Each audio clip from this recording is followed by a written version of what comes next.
राधे श्याम। तो आज ना मैंने 250 का अलार्म लगाया था सुबह का। तो यहाँ पे मैं उठ चुकी होती हूँ और पानी पीने लग जाती हूँ। तो यहाँ पे ना मैं मटके का पानी नहीं पी रही होती हूँ, अब यहाँ पे फिल्टर का पानी पी रही होती हूँ क्योंकि मटके का पानी तो ठंडा होता है, तो इसलिए यहाँ पे नॉर्मल पानी ले रही होती हूँ। और आज मैं इतनी जल्दी और ब्रह्म मुहूर्त लगने से पहले इसलिए उठी हूँ क्योंकि आज निर्जला एकादशी है, जो सबसे श्रेष्ठ एकादशी मानी जाती है पूरे साल की, मतलब सबसे बड़ी एकादशी मानी जाती है, जो कि जिसका नाम निर्जला एकादशी है। जो कि इस निर्जला एकादशी को मैं और मम्मी यहाँ पे करते हैं। तो आज ना निर्जला एकादशी है, इसलिए मैं यहाँ पे ब्रह्म मुहूर्त से पहले उठ चुकी हूँ क्योंकि ना ब्रह्म मुहूर्त एक बार लग जाएगा ना, उसके बाद मैं यहाँ पे पानी नहीं पी सकती क्योंकि उसके बाद मेरा यहाँ पे निर्जला एकादशी का व्रत शुरू हो जाएगा। तो ये व्रत ना बहुत लंबा चलता है और यहाँ पे बिना पानी और बिना खाए रहना पड़ता है। इसलिए यहाँ पे जो है हमारी गुरु मैया ने कहा था कि आप जो है ब्रह्म मुहूर्त से पहले उठ के यहाँ पे पानी पी लेना। तो मैं भी यहाँ पे ब्रह्म मुहूर्त से पहले उठ चुकी हूँ यहाँ पे, और यहाँ पे एक गिलास पानी पी लेती हूँ। और ना मेरे सुबह सुबह पानी पिया भी नहीं जाता है, तो बड़ी मुश्किल से मैंने पानी पिया ताकि बॉडी डिहाइड्रेट ना हो। और एक दिन पहले भी रात को मैं कुछ खाती नहीं हूँ क्योंकि जैसा बताया है मेरा 10वीं से व्रत शुरू हो जाता है। फिर ना मैं यहाँ पे दरवाजा खोलने लग जाती हूँ बाहर का। तो यहाँ पे भी 3 बजने वाले होते हैं, तो मैंने सोचा कि इतनी जल्दी नहाने क्या जाऊँ, तो मैं यहाँ पे थोड़ा बाहर चली जाती हूँ वॉक करने के लिए और बॉडी को थोड़ा स्ट्रेच करती हूँ। बॉडी का सुबह सुबह यहाँ पे जो है थोड़ा आलसपन जैसा आता है, तो यहाँ पे जो है अपना आलस निकाल रही होती हूँ। वैसे तो मेरी आदत होती है सुबह सुबह अगर इतने बजे उठने की, बट फिर भी यहाँ पे जो है मैं बॉडी को स्ट्रेच कर रही होती हूँ। फिर ना वॉक करके मैं अंदर आ गई होती हूँ, तो घड़ी में देखती हूँ यहाँ पे 3:30 बज गया होता है। फिर मैं चले जाती हूँ नहाने के लिए क्योंकि मेरे को यहाँ पे 4 बजे जो है अभिषेक करना है कान्हा जी का। फिर फटाफट मैं यहाँ पे नहा के आ जाती हूँ और अभी 4 बजे में 10 मिनट बच्चे होते हैं, तो फटाफट मैं छत पे चल जाती हूँ कपड़े डालने। और अभी छत पे इतना अंधेरा हो रहा होता है ना, तो मैंने यहाँ पे लाइट भी नहीं खोली होती क्योंकि बहुत लोग यहाँ पे 2 मंजिला घर है ना, तो उनके मतलब रूम में रोशनी न जाए, इस वजह से मैंने यहाँ पे लाइट भी नहीं खोली होती है। यहाँ पे 4 बच्चों का होता है और फिर मैं आ जाती हूँ यहाँ पे कान्हा जी को उठाने के लिए। सबसे पहले मैं यहाँ पे कान्हा जी को उठाने लग जाती हूँ और उनका फैन में बंद कर देती हूँ। और मैंने यहाँ पे मटके का पानी रखा था साइड में, तो उनको मैं यहाँ पे मटके का पानी पिला लेती हूँ क्योंकि गर्मी के दिन हो रहे ना, तो हमें यहाँ पे जैसे गर्मी लगती है उन्हें भी लगती है, तो हमें इन सबका ध्यान रखना पड़ता है। उसके बाद मैं आते हैं मंदिर के बर्तन बनने के लिए। तो जो है ना ये परात में यहाँ पे इसको नीचे रख रही हूँ क्योंकि यहाँ पे नॉर्मल बर्तन भी धुलते हैं, और जो मैंने खाली परात ले लिया इसको मैं नीचे रख रही हूँ क्योंकि हमारे यहाँ पे एक ही सिंक है जिसमें भगवान के बर्तन ही मलते हैं। तो यहाँ पे जो बाकी बर्तन धुलते हैं ना, तो ऐसे भगवान के बर्तन नहीं धुए जाते। तो मैं यहाँ पे जो है पहले अच्छे से क्लीन कर लेती हूँ यहाँ पे सिंक को। उसके बाद ये जो परात है ना मैं इसको रखती हूँ, फिर भगवान को धोने के बाद ना मैं इसके ऊपर रखती हूँ, फिर उनको अच्छे से वॉश करती हूँ। और मैंने ना यहाँ पे जो है भगवान के जो बर्तन बनने वाला है उसका साबुन मैंने इस टिफिन में रखा है, मतलब उसका जो धोने वाला है, तो इसी में उसका जूना भी रखा है और इसी में उसका मलने वाला भी रखा है, मतलब पूरा सामान। तो इसी से मैं मलती हूँ। और जो हमारा नॉर्मल बर्तन यूज करने वाले होते हैं ना, उससे भगवान को मैं नहीं मलती हूँ, और ऐसा ही करना चाहिए क्योंकि भगवान के बर्तन का जो सामान होता है वो अलग रखना चाहिए। तो यहाँ पे फटाफट से मंदिर साफ करने लग जाती हूँ। तो बर्तन मैंने यहाँ पे धो दिए होते हैं। उसके बाद ना मैं यहाँ पे जो है मंदिर अंदर साफ करने लग जाती हूँ क्योंकि धूल वूल ना खिड़की से आई जाती है और डस्टिंग भी हो जाती है, और कभी तेल घी गिर जाता है तो उसका दाग भी रह जाता है, चटचटा हो जाता है। तो मैं यहाँ पे अच्छे से इस कपड़े से घिस लेती हूँ। तो यहाँ पे मैं मंदिर को अच्छे से घिस घिस के यहाँ पे साफ कर लेती हूँ। उसके बाद मैं सारे जितने भी मैंने बर्तन धोए होते हैं उन भगवान को यहाँ पे अंदर लगा लेती हूँ। तो यहाँ पे मेरा मंदिर साफ हो चुका था, बर्तन मैंने धो दिए थे। फिर मैं लग जाती हूँ फटाफट से झाड़ू लगाने के लिए क्योंकि ना और रूम में तो बाकी लोग सोए हैं। पापा यहाँ पे उठ चुके होते हैं। पापा यहाँ पे उठ के जो हमारे दोनों शेर है उनको घुमाने चले गए हैं। मंदिर में झाड़ू लगा लेती हूँ क्योंकि बिना झाड़ू की पूजा कड़ी ऐसी लगती है। तो फटाफट से मैं यहाँ पे झाड़ू लगाने लग जाती हूँ। झाड़ू लगाते ही मैं यहाँ पे फटाफट से उसके बाद पोछा भी लगा लेती हूँ। फिर पोछा मैंने यहाँ पे अच्छे से लग गया होता है, तो पोछा मैंने यहाँ पे लगा दिया होता है। फिर मैं मंदिर में बैठ जाती हूँ। सबसे पहले मैं यहाँ पे कान्हा जी के कपड़े निकालने जाती हूँ कि उनको आज क्या पहनाऊं। तो यहाँ पे ना 4:10 हो गया होता है और मुझे लेट हो रहा होता है कान्हा जी को स्नान कराने में। तो यहाँ पे ना गर्मियों के दिन जैसे चल रहे थे, तो मैंने यहाँ पे उनके लिए कॉटन के वस्त्र लिए थे, कॉटन की कुछ ड्रेसेस ली थी। कुछ ड्रेसेस तो मैंने उनको पहना दी थी, पर कुछ ड्रेसेस ऐसी थी जो मैंने को नहीं पहनाई थी। तो एक ड्रेस मुझे पिंक वाली दिखी, पिंक और व्हाइट। मैंने भी पिंक व्हाइट पहना है और कान्हा जी पिंक व्हाइट पहनते, दोनों मैचिंग मैचिंग हो जाएगा। तो यहाँ पे मैंने इनके वस्त्र निकाल दिए थे और फिर यहाँ पे मैं कान्हा जी को लग जाती हूँ स्नान कराने के लिए। उसके बाद मैं सबसे पहले यहाँ पे चंदन घीसती हूँ अपने माथे में लगाने के लिए। ये हम वैष्णव की पहचान होती है, इससे पता चलता है कि हम वैष्णव है। तो यहाँ पे जो है ना मेरे कान्हा जी रेडी हो चुके होते हैं और उसके बाद में लग जाती है यहाँ पे पूजा करने के लिए। तो यहाँ पे ना 5 बजने वाले होते हैं सुबह के, और गर्मी के दिनों में ना उजाला भी बहुत जल्दी हो जाता है, मतलब 5:10 या 5:15 तक यहाँ पे सनराइज भी होने लग जाता है। तो फटाफट से मैं अपने यहाँ पे पूजा करने लग जाती हूँ। एकादशी मात्र एक ऐसा व्रत है जहाँ पे की पूजा से नहीं मन से रखा जाता है, मतलब नाम जप से रखा जाता है। अगर एकादशी का व्रत में हम पूजा नहीं भी करते, पर अगर हम मन से व्रत करते हैं और नाम जप करते हैं, तभी एकादशी का व्रत जो होता है सफल माना जाता है, मतलब पुण्य माना जाता है। क्योंकि एकादशी एक व्रत ऐसा व्रत है जहाँ पे पूजा ये सब नहीं देखी जाती, यहाँ पे मन और भाव देखा जाता है। तो एकादशी व्रत चाहे कुछ भी हो जाए हमें नहीं छोड़ना चाहिए, चाहे पीरियड्स हो जाए, चाहे छूतक हो जाए, चाहे नाटक हो जाए, हमें जो व्रत है हमेशा रखना ही चाहिए। तो हम शादी में जाए, हम सब कुछ करें, बस एकादशी को हम रख कर करें, क्योंकि एकादशी मात्र ऐसा व्रत है जो हमें भगवान के करीब ले जाता है। उसके बाद मेरी पूजा यहाँ पे हो गई थी। फिर मैंने यहाँ पे नीचे हमारी तुलसी महारानी है, मतलब तुलसी माता है, तो मैंने उनकी पूजा भी कर ली थी। उसकी क्लिप जो थी ना वो मेरे से यहाँ पे मिस हो गई, तो मैं यहाँ पे वो ऐड नहीं कर पाई। जब मैं छत से नीचे आई लोटा रखने मंदिर में, पापा पूजा कर रहे थे और कैसे ये हाथ पे हाथ डाल के बैठा है और पापा मंदिर में होंगे ना तो ये मंदिर में पक्का बैठेगा। तो उसके बाद ना मैंने यहाँ पे बाल एक दिन पहले वॉश किए थे, जो कि ऐसी जटायु से हो गए थे ना, मतलब मैंने पड़ोसे ही नहीं थे। तो यहाँ पे मैं जो है बाल पड़ोसने लग जाती हूँ और गर्मी इतनी हो रही होती ना तो मैं बाल को हमेशा ऊपर को ही बना के रखती हूँ। तो फिर मैं सोचती हूँ कि आज एकादशी तो अच्छे से यहाँ पे जो है बाल बना लेती हूँ। तो यहाँ पे मैं अपनी छोटी बनाने लग जाती हूँ। और को देखो कैमरे के बीच में उसको हमेशा आना होता है, कभी यहाँ से वहाँ कर रहा होता है, कभी वहाँ से वहाँ कर रहा होता है, बस भाग ही रहा होता है। फिर मेरे यहाँ पे बाल बन गए होते हैं। उसके बाद मैं यहाँ पे इंद्रेश महाराज जी का भजन लगा दिया होता है।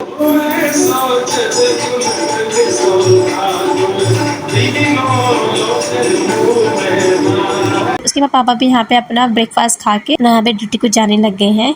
और फिर ना मैं लग जाती है पोछा लगाने और अंदर इंद्रेश महाराज जी के यहाँ पे भजन चल रहे हैं तो अलग ही आनंद आता है। तो काम करने में दुगना आनंद आ जाता है, क्योंकि ना एकादशी जैसी चीजें में जब मन नहीं लगता है तो अगर ऐसे चटक मटक गाने लगाओ ना तो बस मन करता है बस झूम जाओ नाच जाओ। तो मेरा यहाँ पे पोछा हो गया होता है, फिर मैं अंदर आ जाती हूँ डस्टिंग करने के लिए। तो ये काम ना डेली का हो ही जाता है, झाड़ू पोछा हो गया ये सब हो गया तो झाड़ू दीदी कर देती है, बाकी पोछा मैं यहाँ पे कर लेती हूँ। उसके बाद मैं यहाँ पे सोफे रूम की डस्टिंग करने लग जाती हूँ और जो सोफे कवर है सब सही करने लग जाती हूँ। उसके बाद मैं यहाँ पे टेबल चमका देती हूँ क्योंकि धूल ना डेली बैठी जाती है। उसके बाद ना मैं यहाँ पे किचन में आ जाती हूँ। मम्मी ने यहाँ पे ना पराठे बनाए होते हैं भोग के लिए, जो है दूध गर्म करने लग जाती हूँ कान्हा जी के लिए। तो मेरे को ना यहाँ पे अपनी बॉटल दिख गई होती है, जो कि मैं हमेशा यहाँ पे पानी भरने आती हूँ जिस बॉटल में, आज मैं उस बॉटल का पानी खाली करने आई होती हूँ क्योंकि पूरा दिन बिना पानी के रहना है, वो भी कल तक का। जब कल पारण समय होगा उसके बाद ही पानी पी पाएंगे। उसके बाद मैं सारा काम करके यहाँ पे माला जप करने बैठ जाती हूँ। पहले हमें हमारी उतनी माला करनी चाहिए जितनी हम डेली माला करते हैं। उसके बाद हमें यहाँ पे अपनी पूरी माला करनी चाहिए और माला हमें जितनी ज्यादा हो सके उतनी करनी चाहिए, चाहे 16 माला हो चाहे 24 माला हो, क्योंकि माला जो होती है ना वो अनंत हमें करनी चाहिए। फिर उसके बाद मैं यहाँ पे 11-12 बजे के आसपास यहाँ पे अपनी कथा सुनने लग जाती हूँ, निर्जला एकादशी की कथा। फिर उसके बाद मेरी एकादशी कथा हो गई होती है। फिर मैंने अपने यहाँ पे महाराज जी की वीडियो लगा ली होती है, हमारे जय जय की वीडियो, तो उनको सुनने में अलग ही आनंद आता है। तो मैं इन्हीं कथाएं सुनती हूँ जो की बहुत अच्छी कथा बताते हैं, और अगर आप नहीं सुनते तो आप भी सुनिए। उसके बाद मैं अपनी मैया गुरु मैया की वीडियो देखने लग जाती हूँ। उनकी वीडियो देख देखते यहाँ पे अपनी माला जप रही होती है, क्योंकि दिन ना कैसी भी काटना होता है। उसके बाद जब मैं किचन में आती हूँ ना तो मम्मी ने यहाँ पे आटा गूंद दिया होता है और साथ में आलू के गुटके बनाए होते हैं, जो कि पापा दिन में ऑफिस आने वाले होते हैं और बाकी दीदी भाई के लिए। तो मम्मी यहाँ पे रोटी बना रही होती है और मेरे को राधे राधे बोल रही होती है। फिर पापा भी यहाँ पे जो है ऑफिस से आ जाते हैं और आते पापा ऑफिस से आते बोलते हैं इसको पानी नहीं दिया, तो पापा आते मेरे से पानी मंगाते हैं। तो मैं बोलती हूँ पानी से मुझे दूर रखो, तो उसको ठंडा ठंडा पापा पानी पिलाते हैं। तो उसके बाद मैं किचन में आती हूँ। मम्मी ने जहाँ पे खाना बनाया होता है ना तो फटाफट से पहले मैं यहाँ पे भोग निकाल लेती हूँ। यहाँ पे की है रोटी दही और आलू गुटकी की सब्जी, तो फटाफट से मैं से मंदिर में भोग लगा लेती हूँ। फिर ना शाम हो जाती है, शाम के 4-5 बजे के आसपास में यहाँ पे माला जप रही होती हूँ बाहर से, क्योंकि ना छत में जाने की मेरे को ताकत बिल्कुल नहीं हो गई होती है और बॉडी मेरी पूरी डिहाइड्रेट हो चुकी होती है। फिर मैंने सोचा कि एक बार नहा लेती हूँ, उससे प्यास कम लगेगी, पर मैंने सोचा कि पहले यहाँ पे माला कर लेती हूँ उसके बाद नहाने जाऊंगी। तो यहाँ पे ना बैठ चुकी होती हूँ, तो मेरी माला यहाँ पे लगभग हो चुकी होती है और ना मैं पूरी तरीके से थक गई, क्योंकि इंसान ना भूखे रह सकता है पर बिना पानी के नहीं रह सकता। और एक निर्जला एकादशी एक व्रत ऐसा है जो मुझे पानी का एहसास दिलाता है और मेरा फेस जो है साफ दिखने लग गया होता है कि मेरी बॉडी डिहाइड्रेट हो गई है। आंखें के नीचे पूरे गड्ढे से पड़ गए होते हैं क्योंकि बिना पानी के ना बिल्कुल ताकत नहीं आ रही होती है। और राधा रमन ने खूब शक्ति दी है इस व्रत को रखने में और उनके वजह से मैं व्रत रख पा रही, वरना मैं व्रत कभी नहीं रख पाती। फिर ना उसके बाद मैंने वीडियो शूट नहीं किया क्योंकि मेरी हालत बहुत ज्यादा डाउन हो गई थी, मतलब फोन मुझे बिल्कुल पकड़ने का मन नहीं था क्योंकि ताकत बिल्कुल नहीं थी शरीर में